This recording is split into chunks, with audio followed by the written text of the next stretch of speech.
So,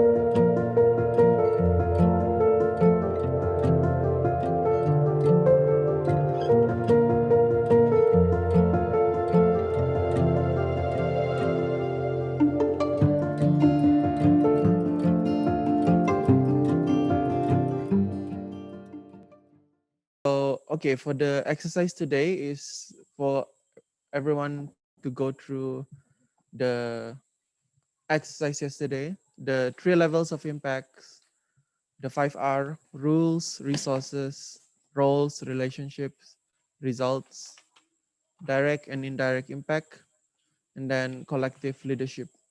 And in the context of the FS project, maybe Isaac helped to share the FS ecology. Okay, and for the first one, since we are co-facilitating between me, Kat, and Rizlan. All right. Morning, everyone. Morning who participate online. So yeah, we decided yesterday we will do 4 of the exercise from the system thinking crash course, which the first one is 3 levels of impact. You can find it in module 1.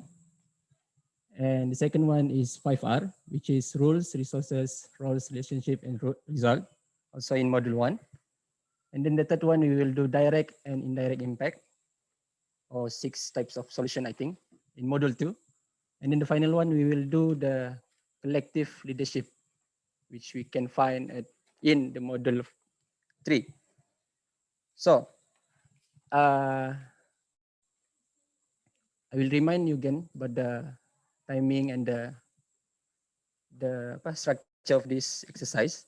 So each exercise we will do in 40 minutes, which is 20 minutes of exercise or discussion between your group. And then we will come back after 20 minutes and we will have sharing. Anyone, not tidak semestinya semua orang akan kongsi, but any group that really want to share what they're talking about, we have 20 minutes of that. And yeah, in the spirit of sharing lah, what you guys learn, or there's something interesting that you want to share or anything. So I guess you already know what is the 3 levels of impact. Yang they talk about the direct impact, the scale direct impact, system change, and system change mindset shift. So that's the one lah. For the people here, we will give you the new apa orang bilang worksheet lah, but it's the same from yesterday actually. So yeah, we encourage you to be broad, but it is better if you guys can stay within our ecology lah, within our landscape of FS. Meaning you can talk about the whole ecology if you want. And then maybe the second exercise for the 5R, you want to zoom in a little bit with the program. SPO, lower kinabatangan, forest, organic farming. And then the third one, direct and indirect impact, you want to zoom in again, you do the project. Maybe HHH, HEH dan sebagainya lah. And then the collective leadership, you can do more specific or more broad. It's all depends on you. And you can also stick on one topic for these 4. It's all no rules here, but it is good to stay in the landscape of FS lah, in the landscape of our work, for your Sabah punya work and ecology. So you can use the ecology as your reference and navigate your discussion from there lah, whichever part on the FS ecology. So I hope that's clear. And the online people, we will break you into the group lah as usual. And after 20 minutes, come back to the main room and we will have a sharing session for 20 minutes for each exercise. Okay. All right, yes. How was the discussion? So we have 20 minutes to share. So yeah, it's open for everyone to share. Doesn't mean everyone must share, but if you want to share, you share. I think for our group, group between Nev, Andrew, and Andro, so In our group is that what we did is like we did a funnel exercise in a way that we dive down um, to the one or two words that we have for our direct impact, scale direct impact, system change, and system change mindset shift. Um, for us, the direct impact, the words that we got is engagement and support. Scale direct impact is participation. System change will be the relationship, and for the mindset shift is solidarity. So that's the word that, yeah. So that's the one word that the three of us from different projects come up with a common theme. Thank you. Rebecca here. Our group, we're talking about, we try to keep it simple because as everyone knows, well, GCSE is not simple. We talk about the first direct impact. We focus on habitat loss and deforestation. Then how do we directly impact this issue? So we imagine if we are the only person, concerned about this, what would we do, right? So why are we losing habitat, having habitat loss and losing the forest? Oh, okay. By the way, we started off by saying like Sabah is going botak lah. I see we are losing the trees, yeah, because deforestation, everything. So why is that? Because of the community, they plant oil palm on the land, but it overlaps with whatever animals that is staying in the forest on that land. So let's say there's orangutan and elephants there, but someone clear that place to have plant their palm oil. We are concerned about the elephants and whatever's in the forest. So we will talk to them lah. Just say, hey, this actually where the orangutan stays. Can you stop, taking away their homes and all that. So that is directly what we would do. Secondly, how do we scale this? What if there is like 20 kampongs people doing it, right? So we have more empty patches where they clear and then they plant their old palm. So we need our friends, like FS, Mega is doing it, sending people to talk to them, engage with the smallholders. So we'll get more people to do the same thing as the first one. System change is where we tackle the root cause of the problem. So why are they doing that? Because oil palm is their livelihood, their income. So they are planting oil palm to provide for their families, right? The way that now what we are doing is the idea is to provide them training where they will have use less land but increase the yield. That means have more quality fruits, and if you have a certification RSPO, then you'll be able to sell at a higher price. So that's the idea lah. Then the last one, system change, mindset shift, is we need to tell them that is less land doesn't mean less money because you get to sell more quality products. Hello. Hi, good morning, everyone. My name is Audrey. My group is Ken Wilson and Kenneth Long. Double Ken. So our discuss is we choose media awareness. We use the Pan Borneo Highways project. So for the direct service, first we share the information. We take videos, we take photos, and then we will post it maybe in our page lah. And then for the scaling direct services, let's say when Rizlan saw our posting kan, and then he will share. So everyone will will share the post. And then for the system change, we use media to make people visible, to be known. Let's say with, for example, normala cases. We know that everyone wants the road, but we think that Parborne is good. We don't know who's the people that affected with the Pan Borneo kan begitu. So they didn't know. So media will help to share siapa yang kena kesan lah begitu. So for the system change, the mindset, our group think that maybe everyone think that having a road is good, but when the road is kena buat in a wrong way, dia memang affect dia punya side memang tidak terlalu bagus lah. So we hope that from the media will make people change their thinking about top development. So itu saja lah. Okay, Kapten.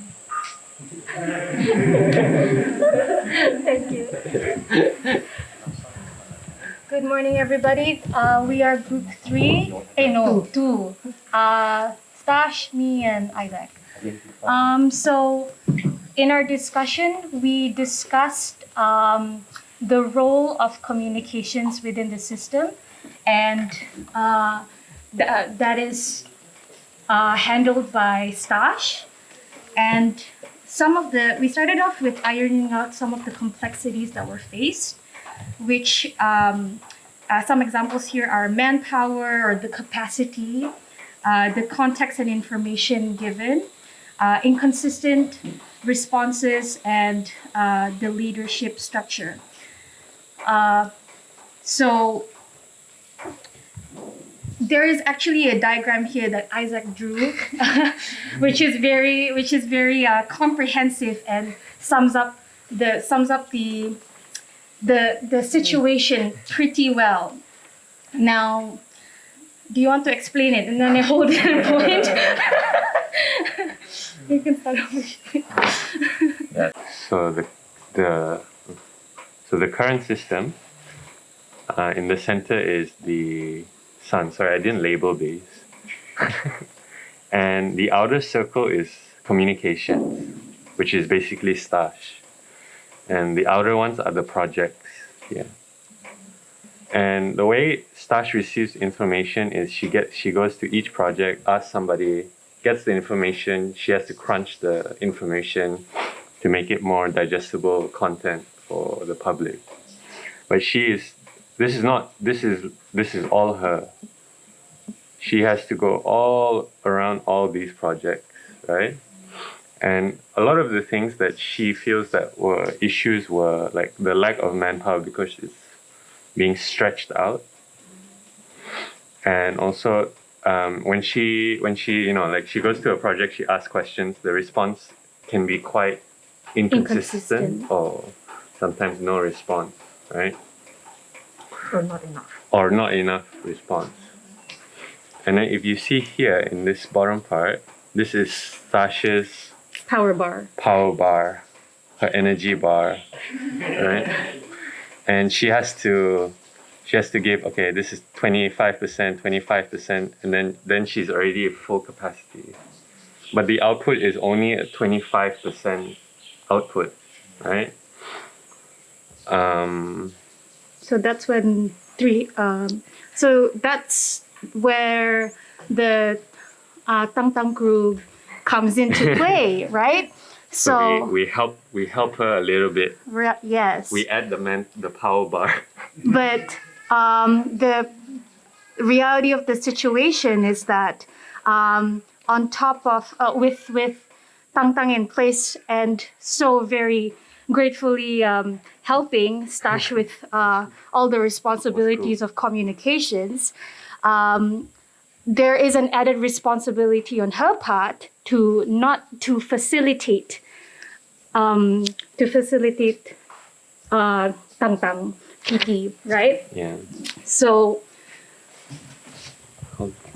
You go. right. Oh, okay.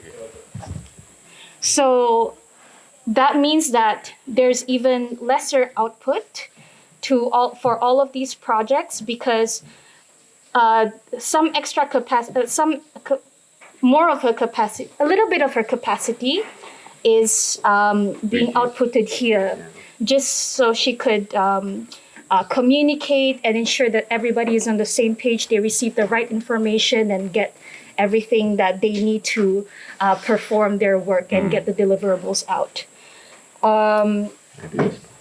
Right. So solving this, this is why 20 minutes was not enough for us, but we had to kind of look into the complexities that were at play and how were we going to solve it. So let's say, for example, capacity manpower, and the primary one that we actually looked into was the leadership structure, and it's as Stash had described it, it was really leaning towards collective leadership where everything was quite free flowing, but as we learned yesterday, that might not be suited for different situations. And what would help her is actually another diagram that we drew out. It's a lot of drawing in this group. Okay, so you definitely will not understand this just by looking at it. But what's happening here is this is the free flowing structure, right, of leadership, and this can still be at place. But if you take a look a little closer to Stash's part in the system and her links and where she connects to, what would suit her a little better is if there was a bit more direct or towards or not as free flowing. Perhaps there was a more structured or a shift towards the left side of a more top-down leadership. But so what that looks like is basically perhaps a suggestion is a technical advisor for all of the projects where this person's would you like to speak actually? Yeah, so what we came up with was like the direct impact. So so the new structure that we came up with was as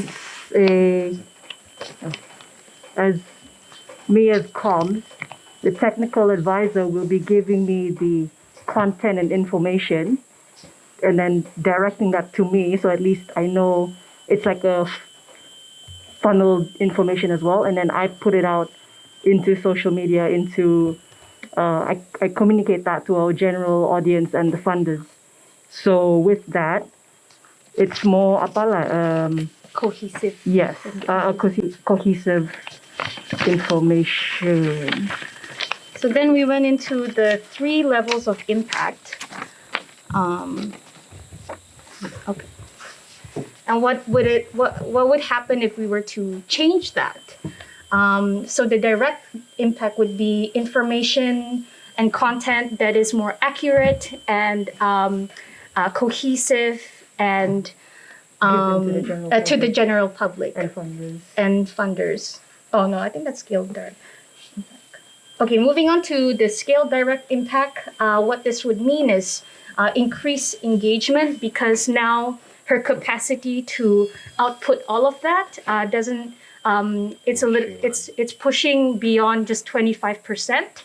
So with an increased engagement, it's raising awareness within the general public, as well as potentially, of course, sorry, not potentially, but funders as well. In terms of the systems change, as we have mentioned earlier, there are technical advisors in each projects who recognize the responsibility of conveying this information on what's happening on ground to those in the macro design part of the society. Now, the mindset shift is a change in attitude where the information streamlined to the general public and funders is more cohesive and consistent, and the education or the awareness that's being conducted in place is more impactful in that sense. So I'd love to hear some highlights from the session, and maybe this is a time to converge your findings and reflections. So still have the focus on your whatever you discussed in terms of your projects, but also keep in mind the larger system.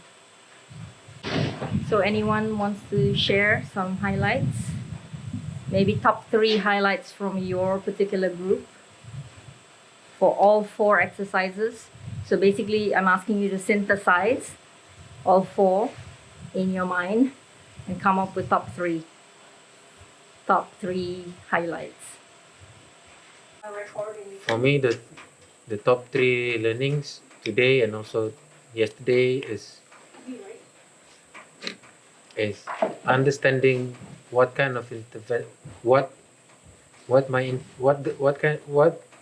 the intervention that we do actually have direct impact and what is indirect impact, and led me to see, okay, maybe we need to put more focus on efforts on interventions that has indirect impacts.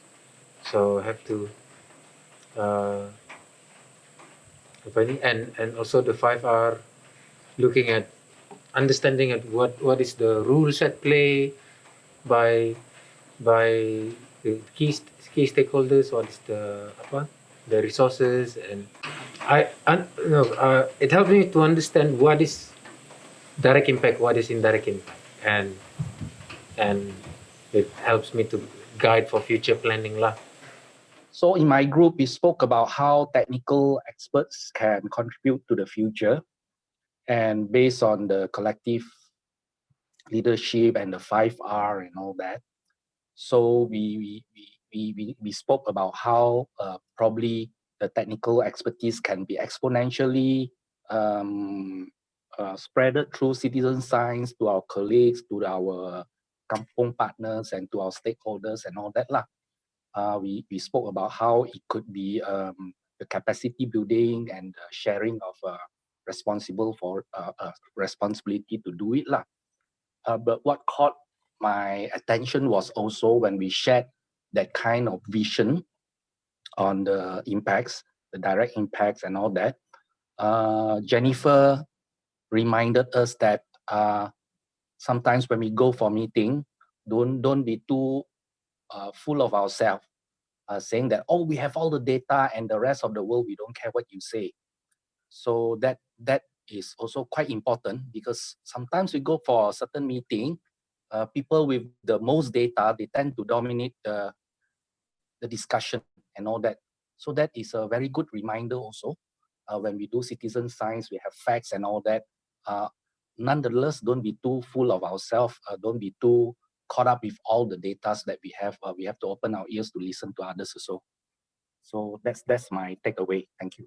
Yeah, like e.g. that we have all the data. Hey, can I just say, I didn't actually say don't be too full of yourself. That's Casey's. All I said was just be careful with all the information that you have and how you then tell people about it. Because I have met many individuals and organizations, people in organizations where with that knowledge, they become quite intimidating. And I find it intimidating to even have a conversation with them or join, because I feel that they are, I feel really like dumb and, you know, a bit silly, a bit, yeah, bodoh lah, like that, because, but that's the problem. If you have so much information about some issues, and then you tend to unintentionally dismiss certain things, certain people or certain opinion, that could be dangerous. So all I was just saying, because it was just a casual chat initially with my group, with Sam and Yana, was that just always keep the end objective in mind. It'll never be perfect. You'll never really finish there, but just learn to enable the people who had to go through those issues, who are dealing with the issues, enable them so you can let go at some point and let them be the expert. Always keep putting it back to them, because the cause is not, it's not about you, it's not about FS, it's about them. So always just keep that in mind in everything that we're doing. Jennifer, I just wanted to clarify, when you say them, who is them? You said put it back to them. Who are you talking about? Who are involved in the issue that you're dealing with the community, with the people. So make sure in a way, the responsibility and the power is theirs, you know, because there's a danger if you're working so hard on something, it becomes your problem and it becomes your cause. But I know FS deal with so many causes, but eventually it must not be about the organization. At this point, it's about FS. So it must not be about FS.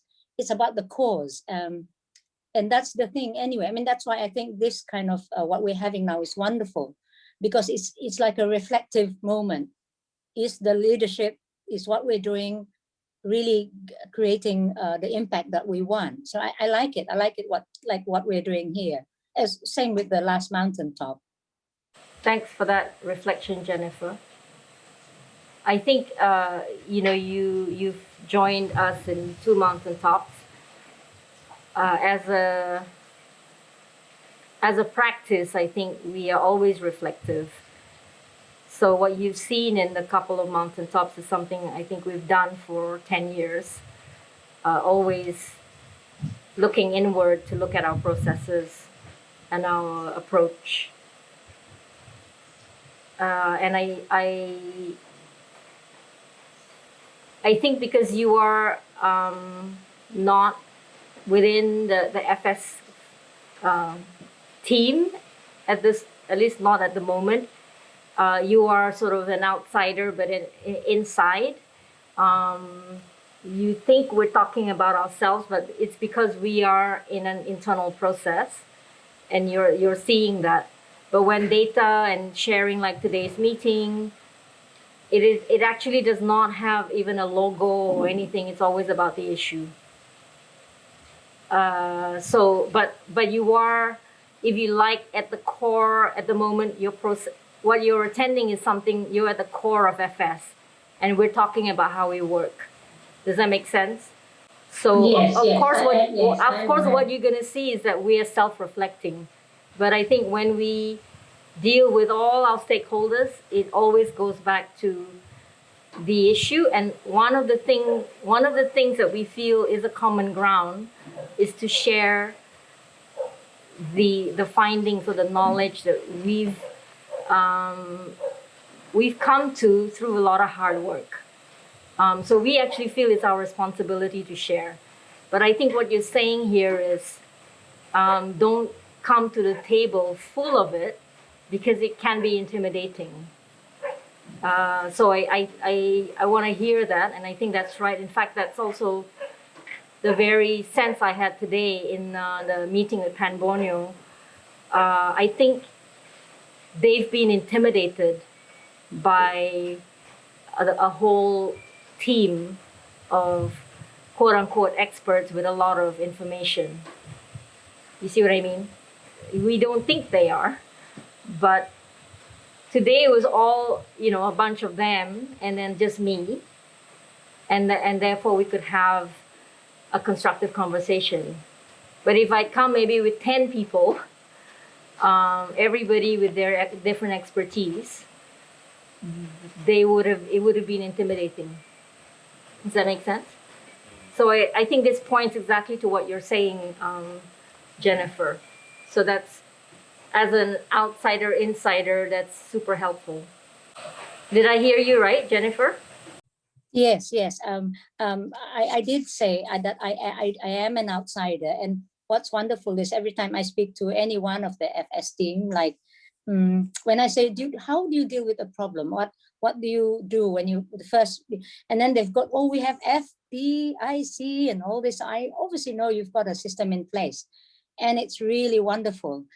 And obviously and like you've been dealing with a lot of things for many years, so you have looked at, and the way you lead them too, I know that they don't think like how a lot of people think, typical government way of thinking. Because what I was saying is, don't let that issue be so you like that becomes your life. I mean, every one of them, right? I was just telling them, don't let that become your life, because FS have to facilitate, get people together, let them find solution, and then go again, find another thing. That's what FS's duty is. Because I said, it's not like you're Ministry of Fisheries or agriculture, and then that's forever your job, right? So just don't forget that, so that when you let go, then you just let go. You've already taught them, you equip them with everything that they need to do. You equip them with knowledge that you've managed to also gather from different people, and then teach them how to deal with it and let go. So everything that we learn from all this, what we're doing now, is good, because it strengthens them, their knowledge as to how to handle, and then to look back again at, is it effective? What you're doing, is it so far effective? If you've been doing it for 5 years, has it been effective? Do you still carry on the same way, or do you change? But then at some point you must let go. And you have to know when you let go, it doesn't have to be perfect. It probably will never be perfect. But as long as you know when you came in and when you left them, to let go of them and let them handle it, you've done something better. And I think that's more important really than solving everything. Yeah. Are you guys able to hear what you're saying? Yeah, I think this is very, very pointed and helpful advice. I mean, you can apply that to, let's say, I don't know if Yana is there, but let's say PES. We've worked for it for 3 years. We're at a particular point. Is this a point to let go? I think we decided that it was not, because if we let go now, it will die a natural death. So there is a lot of agonizing and thinking has to go into is this the point at which we let go, or or continue for 1 or 2 more years? Neville said before, he said when he got into more of the leadership part, and then he's trying to learn to let go, and then but it turns out that letting go creates more chaos. And then maybe a good way when letting go, a good way to do is to put structure first before letting go. Is that right, Neville? I think, yeah, you said like that. I think he meant, that's one interpretation which I think is useful, but I think what he meant was letting go in terms of the team self-organizing, but then he finds that it descends into chaos, and then you have to put some structure into it again. But I think that goes both ways, whether it's our own teams or whether it's our partners that we're working with. So it's both ways, letting go. And sometimes with the communities that we work with, particularly Jennifer, Joan, you're not, you know, like within in a long-term way, you've not seen the projects. Sometimes they feel abandoned when we let go. And I think the PES communities, for example, Yana, the 3 communities, I think if we let go at this point in time, they will feel that we abandoned them. Don't you think? Yeah.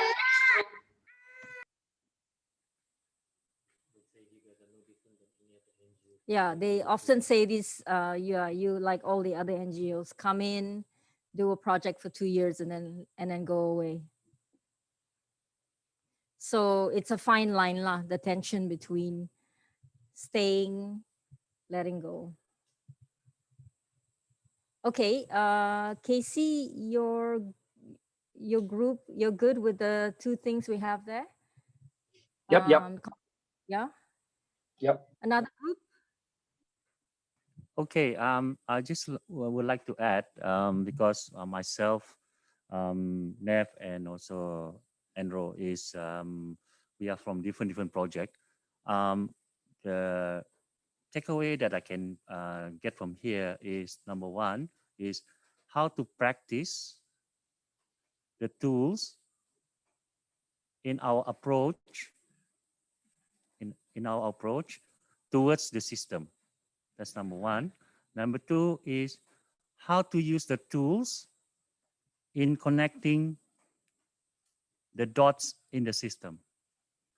I would like to explain the first one, how to practice the tools, because here we have 4 tools, and in a way that what we have discussed in our team just now, that we managed to find a common ground and practice each of the tools, and then towards the end we make a sum up that, you know, these tools are available to us. It's just a matter of us when and how to use the tools in the approach towards the system. Why I say the system is because the 3 of us are from different projects. Okay, and then on the second one, why I say connecting is because the 3 of us managed to connect what is our common ground, despite having a different project. Okay, so that's from me. Thank you. Hi everyone, Rebecca here. Just keep it simple. My 3 top takeaway is, first, I glad to learn another new tool which helps to simplify my work, the complexity of it. As you know, the JCSC, so like the 5 R's help me to identify the system. Second one is, because the tools help with that, is it gave me clarity on the bigger picture. And lastly, it helps me to prioritize the issues. Yeah, to look at it at different perspective, like you can put it that way. Yeah, so yeah, that's my top 3. One of the things, one of the highlights I got is similar like Rebecca. These tools that we learned recently really help put things into perspective. But then another thing that I think we can acknowledge is that whenever we face an issue, we tend to or prefer to come up with something new or change something, but maybe we can also consider looking into the existing systems that we have. Like for example, just now we were doing the 5 R's and then we chose the legal system. And then when we were talking about it, we actually already have, laws and policies in place that address certain issues such as riparian conservation. And we can see some of the companies that apply this policy, it actually works. I mean, drop punya riparian cantik. So it's just a matter of implementing these existing tools. I mean, across similar issues. So yeah, maybe that's just one of it, utilizing tools or systems that we already have. Yeah, thank you. We have 17 points here. maybe you want to point towards the 17 points. Um, there's about, indirect, direct impacts. There's a lot about collective leadership that I see come up. What is the balance between you guys seem to like the language of the letting go versus or in tandem with structure. I also like that there's a lot of points on process. For example, the one that Jennifer contributed about don't come to a table full of our data, full of our findings, but maybe come with humility and with openness to listen. So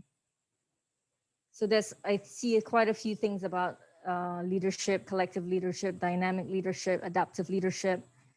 There's plenty about comms, comms becoming the crosswalks in the middle. How does comms work within the whole ecology? Then 16, 17, it's about relationships stretching across the landscape. A lot of it on trust and how do we develop capacity to produce stories, that even the community can tell themselves. There's some about the tools being helpful to gain perspective, to simplify complexities, to help get clarity and to help prioritize. I like the point about instead of coming up with new solutions, examine, policies, laws already there, but not being implemented or not being enforced. So I think there is certainly something about tools, the importance of the right tools, I guess, not just any tools. Okay, let's pull up the ecology. You guys online are seeing this, right? So remember we started in the middle, living landscapes, living seascapes, nature, culture, economy, the 4 focal areas, and then the 5 programmatic areas,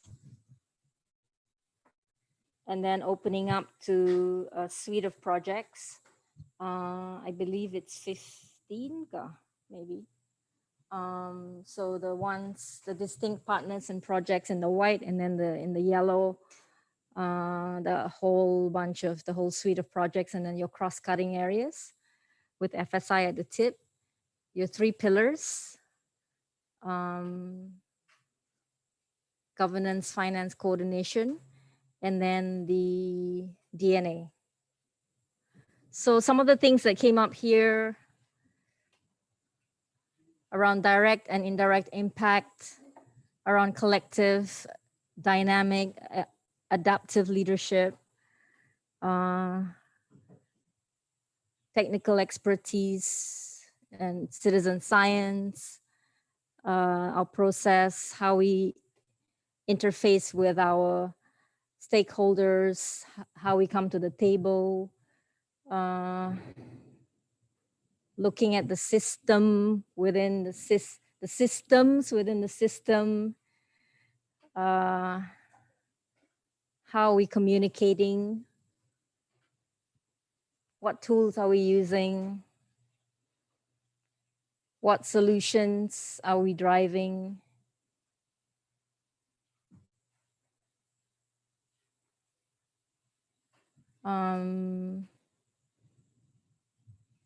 Widening perspectives, prioritizing, clarifying.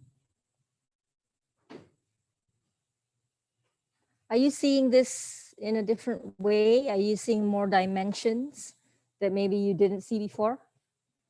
Are you seeing linkages and are you understanding things that maybe you didn't understand before? Or maybe when someone gives you a 3D image and there's something there within the 3D image, but you kind of have to squint to look to see it. Are you seeing anything that you didn't see before? Are there things that should be there that you're not seeing? Are there implicit things that need to be made explicit?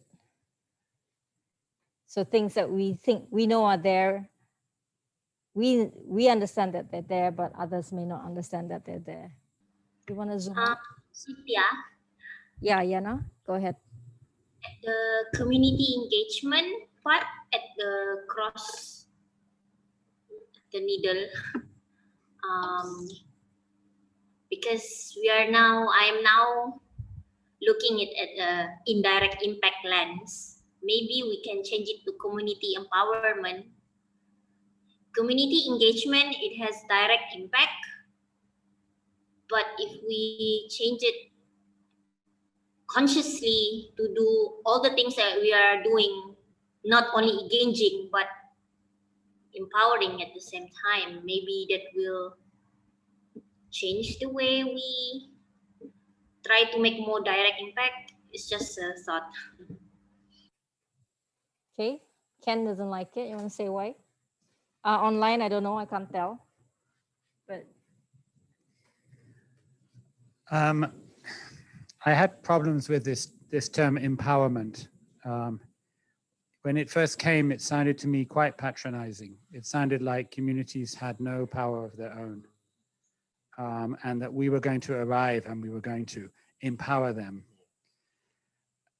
I know that's not the way that you're understanding it and why you like it. I know that, but I'm just telling you what I had. So for me, engagement means you let the community, you give the community a chance to be part of the process, and then they bring their own power to the. So that's why I have difficulty with it. I know that's not what people meaning, but that's just the history of the language for me. I just thought that if engaging, it's only direct impact. I mean, when we did the proposal, I mean, when we try to do the implementation schedule together with the communities on ground, my experience was that I really try as best as I can to make them participate.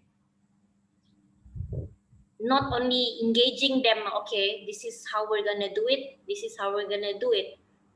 It's, I don't know, it's like the word engaging is, it's not active. They're not like participating actively. That's when I try to see that the, the direct and indirect impact words. Okay, I hear what you're saying, Yana, but let's go back to the ecology. I think if you look there, there's a reason there is a needle, right? From the engagement, it goes to citizen science. The needle is also progressing. Then there's spatial science, move up. From spatial science, move. You have legal innovation. You have partners, collaborations, and exchanges. So this is a continuum. You are facilitating and designing, and then there's comms and there's FSI. So these things to me are all very active. But to begin with, there's always engagement of the communities in any location that we're working with. Just because we engage, it also doesn't mean we empower. And I always believe empowerment is a two-way street. We don't, as Ken says, I don't think we go in there on our white horses and we empower them. I know that I've been hugely empowered by every one of the work, any work that we've done. Empowered by the relationships, empowered by the partnerships, empowered by the changes we've been able to do together. Casey here. So for the past 6 years, I realized something that we constantly do, that is democratizing everything we do. We go to kampong, we share what the government tells us, and we share what we did, they share what they did. And we are constantly sharing and sharing and sharing, and that's how they become empowered. That's how they also have all the data. They also know what is the budget. They also know how the work plan, everything. So I think the strength of what we do is we kept on democratizing to many levels. Even when they go for meeting, and when we go to meeting with NRO and all that, the Orang Kampung also come along and things like that. I think that part is a very strong philosophy, and it should be reflected somewhere. Is it something to be put in the DNA? Yeah, I let everybody decide. But for me, I think it should be put lah, because that is the very core of all the things that we do in so many years. Yeah, and, Do we have- the thing about the DNA is it is a value or principle. You know, Is so it it's how we do trust in the things. DNA? Trust is not there. Doesn't mean it can't be there.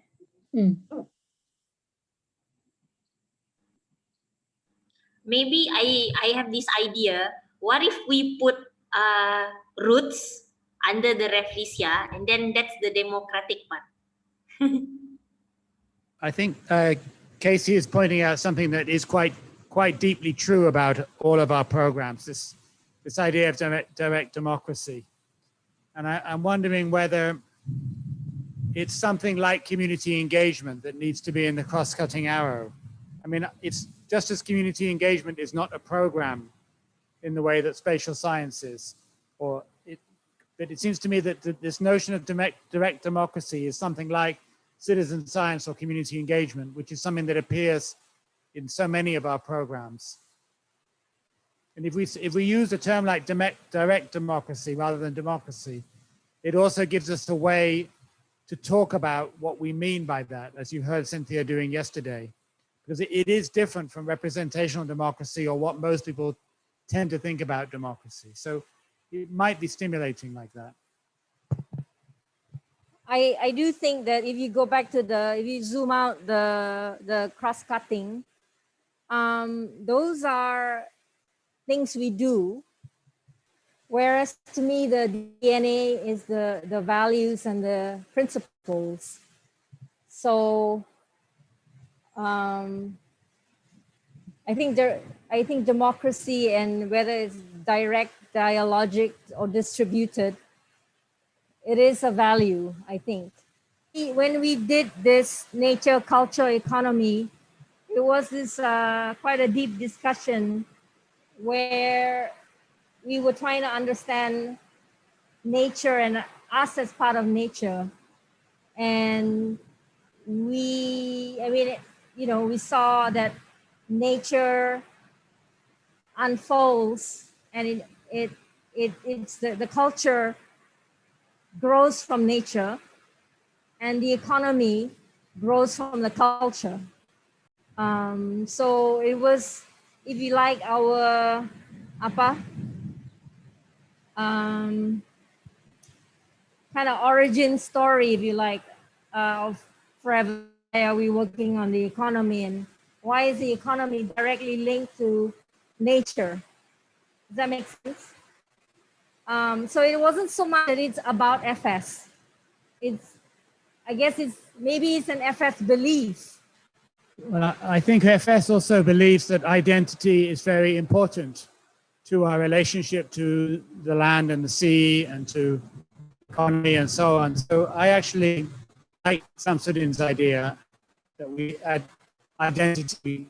What about nature, culture, identity, and economy, rather than identity after economy? What do you guys think about that? So it's nature, culture, identity, economy. I put identity here. I think these are all important concepts. We've got identity, we've got direct democracy, democratizing, trust, relationship, roots under Rafflesia, community empowerment or organizing, or I saw someone say enable.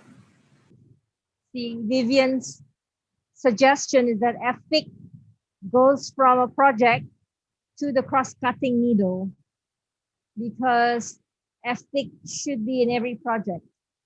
I think that's a key point. Also, at the same time, we have an ethic project, because we're trying to get FPIC into the law in Sabah, meaning the real law of free, prior, and informed consent. Not just FPIC yang pergi kampung, make sure you inform, but actually the law of FPIC. You see what I mean? So that's why it's a project, right? Yeah, what Cynthia said is right, because we know that FPIC is in a sense of FS punya work, and I think it's not needed for now to put in the middle there, because it's already on the ecology itself as a project, and yeah, I think it's okay to put just in the project for now lah. But it's a good point. At some point, it should move to the needle. When the government has taken charge of it, so this is an area where we can't abandon, because if we abandoned it, I don't know if the secretariat is ready to pick it up, and it may fall. So we can't take it off lah. But then it should become a systemic part of FS.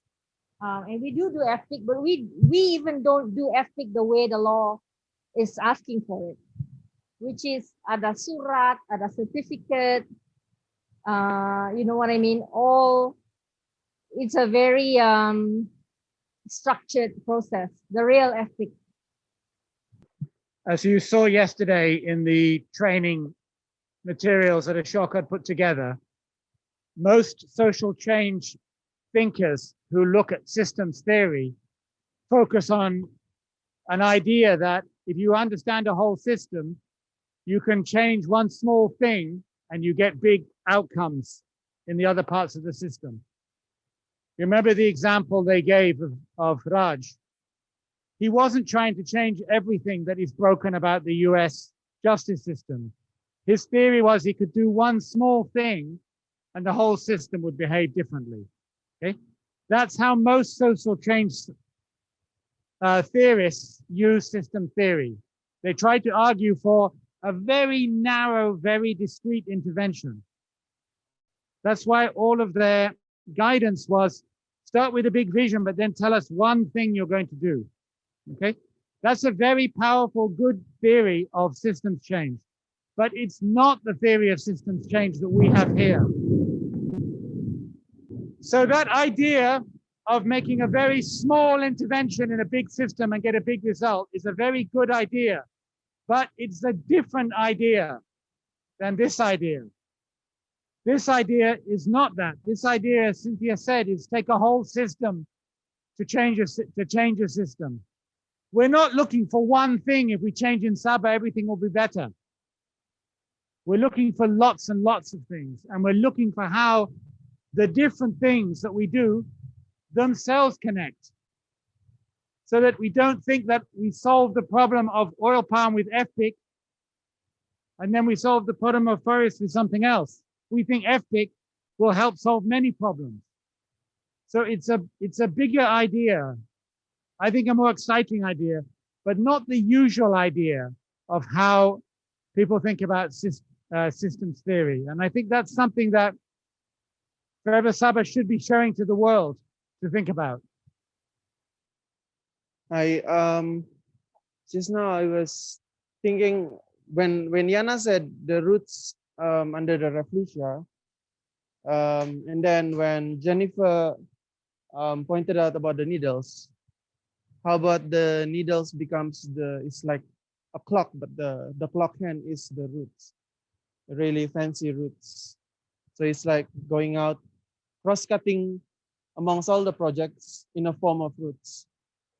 The necktie, the needle. So just to remind those who don't remember, the needle actually is a clock. So at the where it is at the moment is where we are in the 25 years. So we're now at something like 8 years or 7 years of 25. So it will move. This needle is not static. When we're halfway through the 25 years, it will be down there at 6 o'clock. So I don't know a lot about the root idea, but maybe the root can be a needle. Who knows, right? So one of the thoughts today was that this part here comes wants to be the crosswalk here.